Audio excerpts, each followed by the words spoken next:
যে হয়তো আমরা তো এখানে বেশি দিন নাই, এরপরে নির্বাচন হবে, এই চোরদেরকে আর নির্বাচন করেন না দয়া করে, এই চোরদেরকে আর ভোট দিন না। আপনারা সব দেখেছেন, আপনারা নিজেরা জানেন, ভালো মানুষ, একটা ভালো মানুষ কানেন, একটা ভালো মানুষ, নিঃস্বার্থ মানুষ, যারা প্রচুর আপনাদের পেছনের সাথে থাকে, কাজ করে, এরকম লক্ষ্য করতে। আমি এখানে ক্যানভাস করতে আসিনি। আমার দুঃখ লাগে, এদেশে কোটি কোটি টাকা বিদেশে পাচার হয়ে গেছে, এখন দেখতেছেন কোটি কোটি টাকা। এই টাকাগুলো দেশে থাকলে আরো অনেক উন্নতি হতে পারত।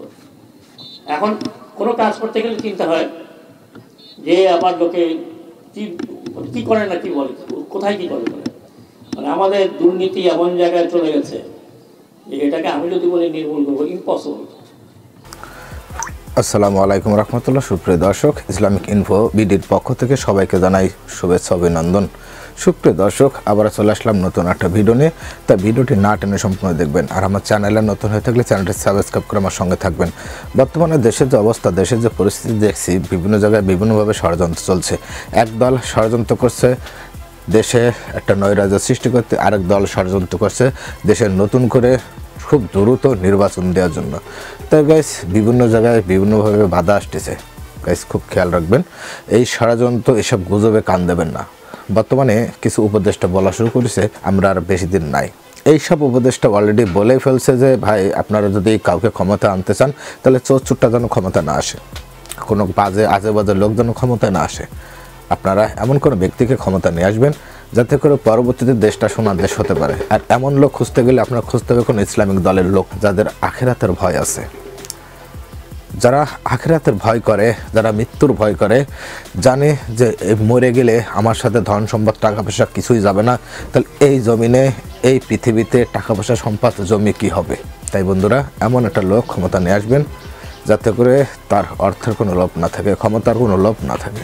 চলুন আমরা আজ অনেকগুলো ভিডিও দেখব, তাই ভিডিওটি না টেনে সম্পূর্ণ দেখবেন। আমার চ্যানেলে নতুন হয়ে থাকলে চ্যানেলটি সাবস্ক্রাইব করে আমার সঙ্গে থাকবেন।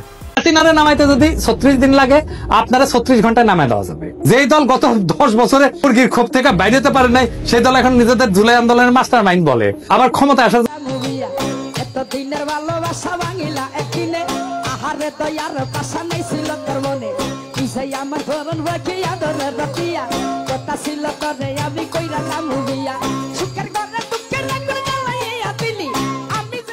আওয়ামী লীগকে প্রথম পুনর্বাসন করেছে, রক্ত দিয়ে শহীদ প্রেসিডেন্ট জিয়াউর রহমানকে এটা ঋণ শোধ করতে হয়েছে।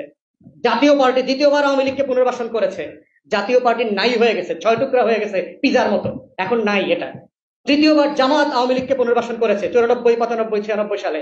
জামাত হাজারে হাজারে লাশ দিয়ে রক্ত দিয়ে এটা ঋণ শোধ করতে হচ্ছে এখনো। চতুর্থবার আওয়ামী লীগকে পুনর্বাসন করেছে 111 এর সরকার, সিভিল এবং মিলিটারি ব্যুরোক্রেসি। আমাদের টোটাল ব্যুরোক্রেসিকে নাই করে দিয়েছে ভারত এবং আওয়ামী লীগ। অতএব যারা আওয়ামী লীগের মতো একটা গোখরা সাপকে, একটা কোবরা এবং কুমিরকে পুনর্বাসনের রাজনীতি করছেন, তাদেরকে ইতিহাসে ফিরে যেতে হবে। ইতিহাসের নোট বইগুলো দেখবেন, আপনারাও কিন্তু গোখরা শাকের কামড় থেকে বাঁচতে পারবেন না। অতএব ভেরি কেয়ারফুল। জুলাই রেভলিউশন হচ্ছে শত্রু মিত্র চেনার রাজনীতি। জুলাই রেভলিউশন হচ্ছে লাল সবুজের পতাকার বাঁচিয়ে রাখার রাজনীতি। এই রাজনীতিটাই হচ্ছে গণ অভ্যুত্থানের স্পিরিট, এবং তার ভিত্তিতে আগামী দিনের এই গণ অভ্যুত্থানের ফরমান লিখিত হতে হবে। সেই আহ্বান রাখিয়ে আমার